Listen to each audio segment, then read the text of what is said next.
السلام علیکم ګرانو کتونکو، ستاسو ورور ستاسو ملګری جعفر شاه درویش یم. امید لرم چې روغ جوړ او په خیریت سره به یې. نن موجود یم په خپل کلي مصري بانډا ضلع نوښار کې د خپل کلي یو ډیر معزز مشر ګلروز خان صاحب را سره په څنګ کې ناست دی. ګلروز خان ماما ډیر وخت مخکې موږ لا ماشومانو چې دی زموږ کلي کې یو واقعه شوې وه، هغې پسې دی کیسه جوړه کړې وه.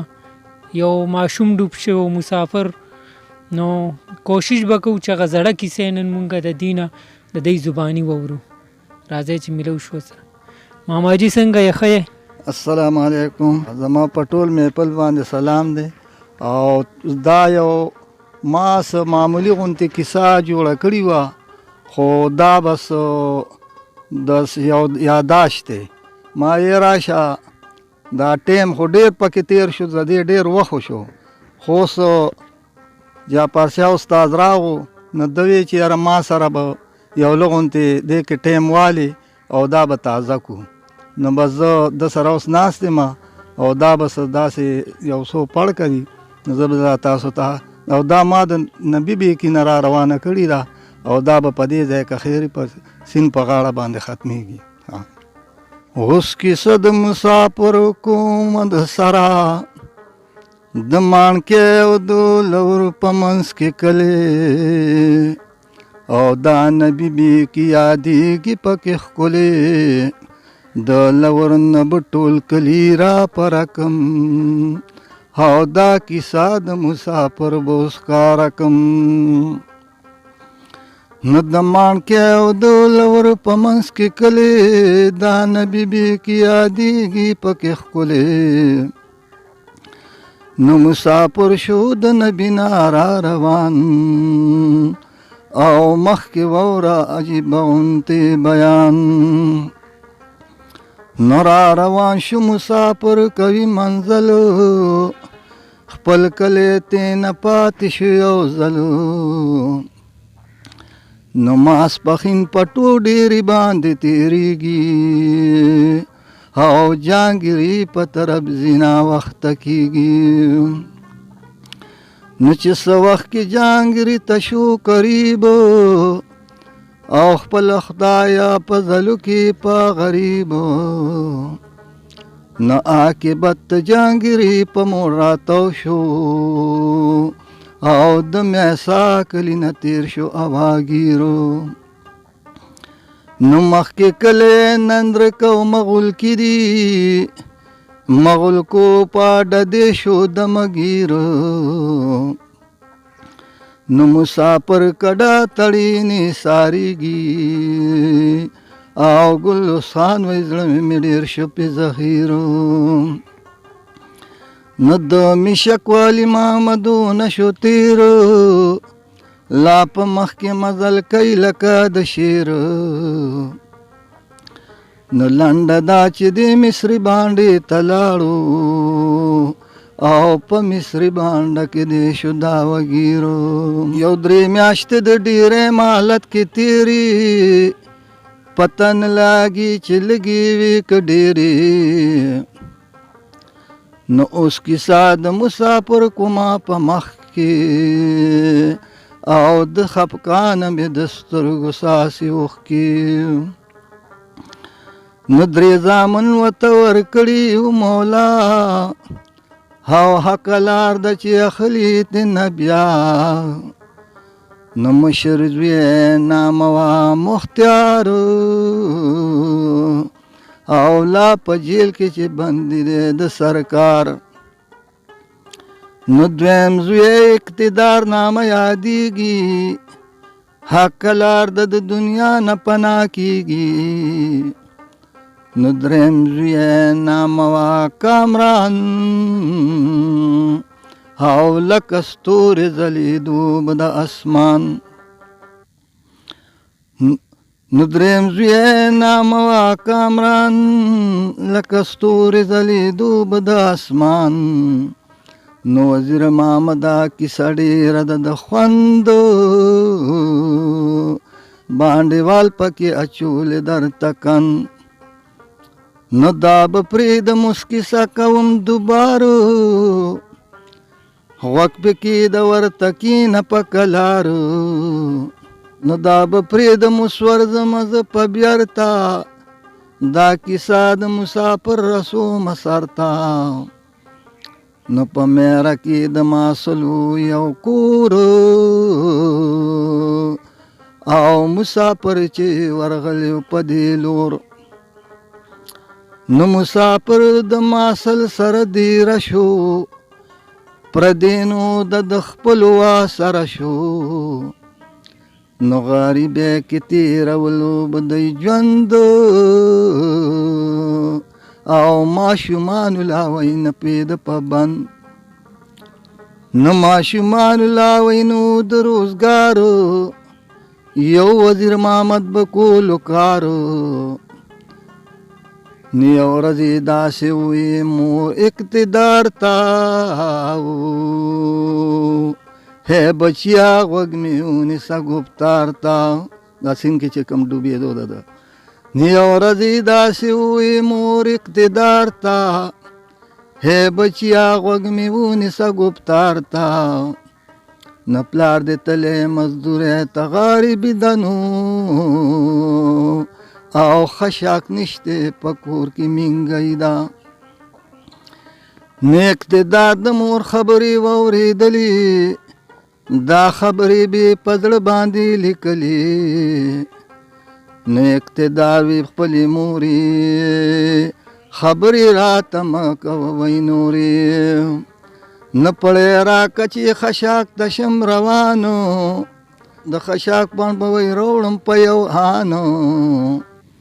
نو اقتدار چې پړی واغشتو د کوره د قسمت نه خبر نه دی خپل رورا نو اقتدار پړی په لاس شلو روانو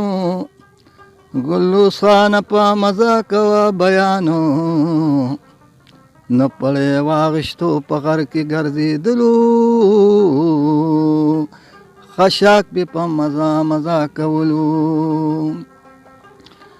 نو غرض دا چې د همزولو په نظر شو د همزولو سره دې په لوبو سر شو نو د همزولو سره غر کې ګرځېدنه د خشاک خیال وی وته د زړه نه نو ټوله ورځې په لوبو په منډو کله تېره اوبه ډوډۍ د دی نه ووی ایره نو غرض دا چې د پاسه ماسپښین شو خیالات د دی د ټولو د سین شو مورې کټوی په اور د ایښي اقتدار تلی د خشاک بڼ به راوړي مورې د غره په طرف ګوري زوی مې ناوخته کو چې کله به راځي مورې د غره په طرف ګوري زوی مې ناوخته کو چې کله به راځي نو دا د غم مصري د بس که ګلوس خانه خلق په تمه د اقتدار کیسې ته دی نو اقتدار چې د کور را بهر شي د حجل او د مرګي په لاره سر شي نو څه سودا دې وراتلې د زړه نه وړاندې او قسمت ته راوستې وموی مخ پړوان دی نو د همزولو سره سیند ته شوې روانو د سپرلی باغ د خزان کولو اورانو نو د سپرلی باغ د خزان تاله واله کو ها اقتدار دی په سیندانه وانه کو نو غرض دا چې غرغري ته شو قریب چې څه کېږي هغه رسي په نصیب نو اقتدار د غرغري په منځ کې ګیر شو او خپل پردی د دنا دغه وخت کیر شو نو دومره نشته چې څوک ورکړي ورته لاس اقتدار دوبونه روباسي چې پاس نو اقتدار چې دوبارې لاړ شي وی کور ته حالونه ټول وی خپلې مور ته نو دوباري خو راتله نشته د دنیا ته دا خو پتا د هر چاته نو دوباري په دنیا نشته د جمدونو او کم بنده چې په ګور شو ور درونو نو اقتدار د غرغري په منځ کې گیر شو خپل پردې د دنا دغه وخت کې شو دومره نشته چې څوک ورکي ورته لاس او اقتدار د اوبو نه راوباسي چې پاس نو اقتدار چې دوبارې لاړ شي وی کور ته حالونه ټول وی خپلې مور ته نو دوبارې خو راتله نشته د دنیا ته دا خو پته د هر چاته نو دوباري په دنیا نشته د جمدونو کم بنده چې په ګور شي ور درونو وی زه خو پلوي دریاب له وشم زه خو پلوي دریاب له وشم مورې دوا راته کوه چې خوشحالي ما ته خو پلوي دریاب له وشوې ما ته دې پرېښودل د ټولو مرغمونه نو مورې پرېږده چې په دغه ځای جړېږي نو هاو د ګودر غاړې ته زما څه به کېږي نو لوی واړه د ګودر نه وچاپېره مېلمانه پکې راغلي هم ډېر نو دغه وخت کې لا وی نوې جرنیټرې او بادوانه کشته په سیند به چلېدلې نو هر سړی و د مړي په تلاش که خدای راکو د اقتدار وی مونږ ته لاش نو ټول خلکو په دغه ځای راغونډه نو څه کسان ته جهانګیري پل ته روان شو څه کسان ته نه وایي پاتې شو په ځای څه ته لاړ وایي ډب تاوده شګی نو شپې ورځې جهانګیري په پل کې تېرې هاو پته نه لګي چې لګي وې که ډېرې نو غرض دا چې مړی وم نه شو پیدا ټول راغون شو دی وی وکړه دوا نو هر سړی تې واپسې لاړو خپل کور ته صبر ورکې د اقتدار وی ربه مور ته نو مصري بانډه مې کلې دا کیسه مې مختصر د جوړه کړي په کتاب کې مې د هم داسې لیکلي نو زما نوم د ګلروز خان د شعر دا د خونو سیمنو ماله مې اسن خیل په کامزه پرېږدې ما ډېر ښه ډېر ښکلي ملګرو دا زمونږ کلي کې ډېر مخکې چې مونږ لا ماشومان وو دا کیسه کې تاسو واورئ د ماما وویل چې هغه ټایم جرنیټر هم نه وی بادباني کشتۍ به وي نو دا هغه وخت کیسه ده دا مسافر چې زمونږ کلي ته کډه راوړي وه سم نوم یې وزیر محمد و الله دې وبخي اوس وفات شوي دی هغه ټایم د ده دا کشرې زوی اوس چې نور زمان دی د هغه هم بچي دي نو دغه ټایم دیم لا نه و ماما جي دا راته وایي هغه هلک بیا لاش پیدا شو که نه لاش پیدا نه شو بیا لاش پیدا نه تر اوسه پیدا نه شو بس بیا دی راغون شو او دویا وکړه بس بیا خبره ختمه شوه دا ما بس مختصر جوړه کړې وه خو دا ټولو خلکو دا لیدلي وه چې دا کیسه ریشه د دروغ نه دي مینوالو یقینا چې ستاسو به زموږ دا پروګرام خوښ شوي وي امید لرم او په دې سره زه جعفر شاه درویش سره ماماجي ستاسو نه اجازت غواړم ښه د وباد بریالي اوسئ د لوی الله په امان